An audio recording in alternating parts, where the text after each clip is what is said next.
niin, talviset terveiset täältä Tapiolan pianoboxilta. Mun nimi on Hilkka Piipponen ja tällä videolla kerron 2 vinkkiä pianon soittoon. Nämä vinkit liittyy säestämiseen ja nämä on tullut aika usein vastaan mun oppilaiden kanssa. Ja nämä on aika alkeistason juttuja, mutta täytyy olla kuitenkin jonkun verran soittanut pianoa, jotta näihin pystyy pureutumaan. Okei, mutta aloitetaan. Vinkki numero 1. Oikean käden melodiassa pysyy legato, vaikka vasen käsi saattaa pomppia. Otetaan esimerkki. Mulla on tässä tää mun pianokirja, pianokappaleita, 40 helppoa pianokappaletta aikuispianistille. Suosittelen, jos oot aloittamassa pianonsoittoa tai palaamassa tauon jälkeen. Otetaan täältä toi Griegin Aamutunnelma. Näin. Oikea käsi on tarkoitus soittaa legatossa. Legato on yleensäkin pianistin pääasiallinen soittotapa. Legato eli sitoen voidaan ajatella la, eikä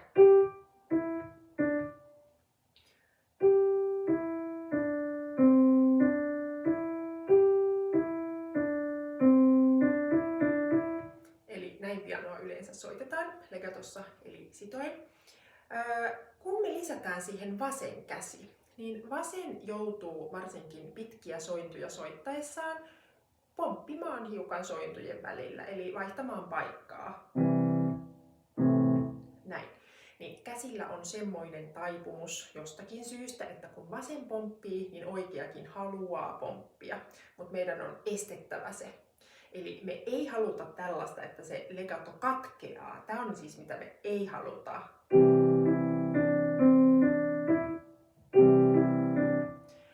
Vaan me tahdonvoimalla pidetään oikea käsi pohjassa, vaikka vasen saattaa siirtyä. Eli tehdään hidastetusti.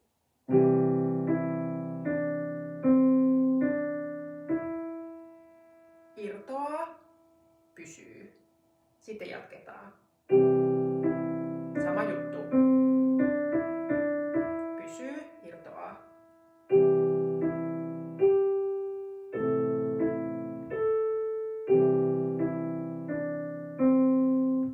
Eli näin se laulavuus pysyy oikean käden melodiassa. Sitten toinen vinkki. Edelleen liittyy säestämiseen. Vasen käsi on vain säestäjä, joten soitetaan vasen käsi hiljempaa. Vasemman käden pitäisi tuntua vähän semmoiselta pehmoiselta ja heppoiselta. Koskettimet menee just pohjaan. Tuntuu hyvin pehmeältä, kun taas oikean käden, jossa se melodia yleensä on, tulisi tuntua sitkeältä. Koskettimet menee varmasti pohjaan. Eli se tuntemus on hyvin erilainen ja kannattaakin harjoitella tätä kädet erikseen. Mutta sitten kun soitetaan kädet yhdessä, niin melodia erottuu sieltä edukseen, koska vasen ei ole liian vahva.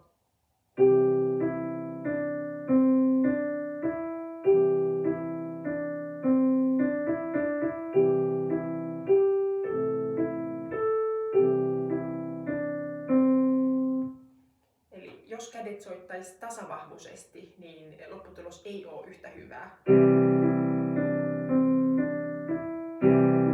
Helposti vasen dominoi.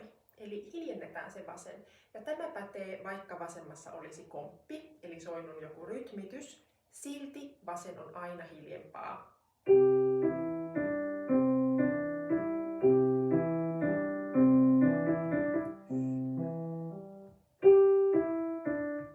Varsin erilaiset tuntemukset.